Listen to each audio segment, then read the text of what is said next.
COVID-19 is an infectious disease caused by severe acute respiratory syndrome coronavirus 2. When a person is infected, the most common symptoms include fever, cough, and shortness of breath.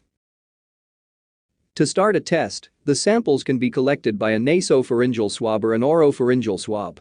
For nasopharyngeal specimen, the swab is inserted in the nostril and gently moved forward into the nasopharynx, then it is rotated for a specified period time to collect secretions that contain the virus. Once the swabbing is applied, the swab is placed immediately into sterile tube containing a viral transport medium. The standard method of coronavirus testing is polymerase chain reaction (PCR), which is a method that used widely in molecular biology to make millions to billions of copies of a specific DNA fragment rapidly. Coronaviruses contain an extraordinarily long single-stranded RNA genome. To detect these viruses with PCR, RNA molecules must be converted into their complementary DNA sequences by reverse transcriptase. Then the newly synthesized DNA can be amplified by standard PCR procedures. This approach is universally known as RT-PCR. To perform this method, basically viral RNA should be extracted. Several RNA purification kits are available for convenient, fast and effective isolation. To extract the viral RNA by using commercial kit, the sample is first added into a microcentrifuge tube. Then it is mixed with a lysis buffer. This buffer is highly denaturing and usually consists of phenol and guanidine isothiocyanate. Also, RNase inhibitors are usually present in the lysis buffer to ensure isolation of intact viral RNA. Once the lysis buffer is added, the tube is mixed by pulse vortexing and incubated at room temperature. Then the virus is lysed under the highly denaturing conditions provided by the lysis buffer. Once the sample is lysed, a purification procedure is carried out by using a spin column.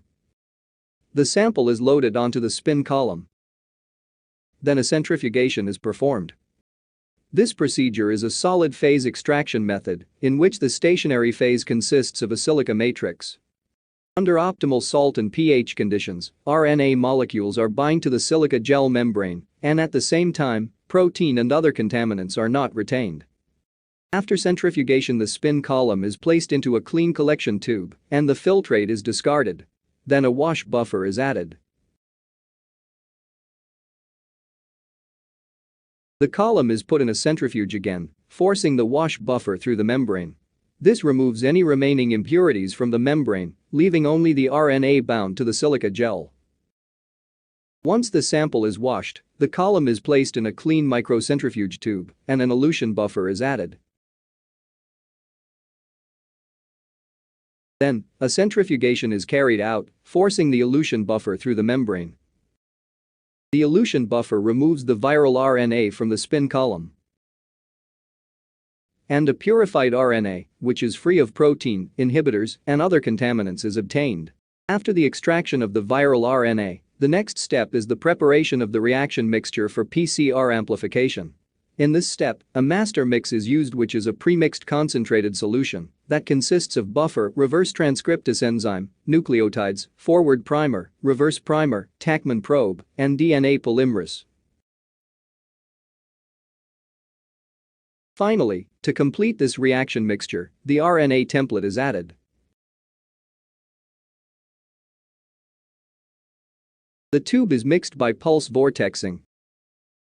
Then the reaction mixture is loaded into a PCR plate, which generally contains 96 wells, allowing the analysis of several samples at the same time.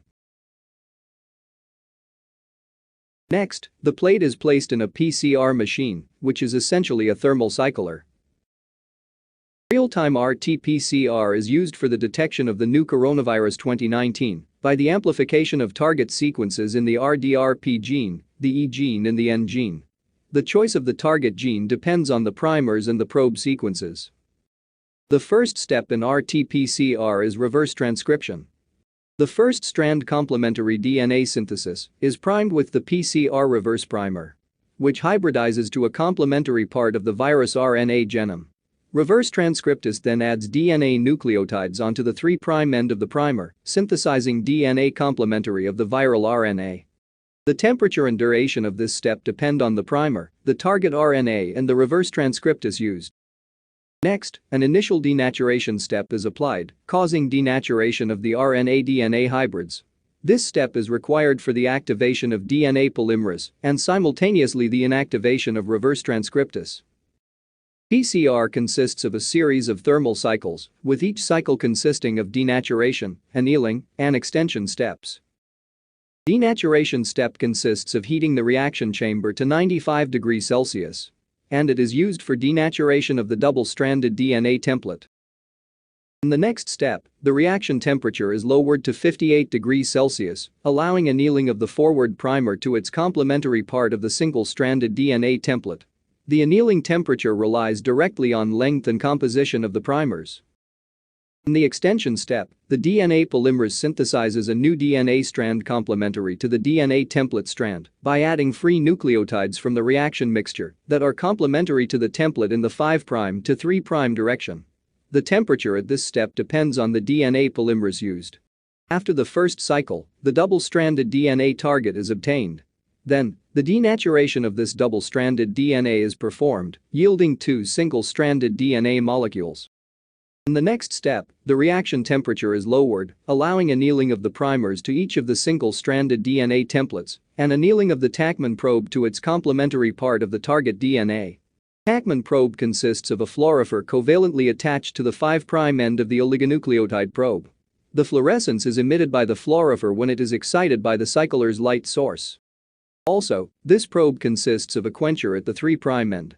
The close proximity of the reporter to the quencher prevents detection of its fluorescence. In the extension step, DNA polymerase synthesizes new strands. When the polymerase reaches a Tachman probe, its endogenous 5' nuclease activity cleaves the probe, separating the dye from the quencher. With each cycle of PCR, more dye molecules are released, resulting in an increase in fluorescence intensity proportional to the amount of amplicon synthesized. This method allows the estimation of the amount of a given sequence present in a sample. The number of double-stranded DNA pieces is doubled in each cycle, therefore, PCR can be used to analyze extremely small amounts of sample. For the measurement of the fluorescence signal, a tungsten halogen lamp, an excitation filter, mirrors, lens, an emission filter, and a charge-coupled device CCD camera are used. Filtered light from the lamp is reflected off mirror, passes through a condensing lens, and is focused into the center of each well. Then fluorescent light emitted from the wells reflects off the mirror, passes through an emission filter, and is detected by the CCD camera. In each PCR cycle, light from excited fluorophore can be detected by the CCD camera, which converts the light that it captures into digital data. This method is known as real-time PCR, which allows the monitoring of the progress of the PCR reaction as it occurs in real time.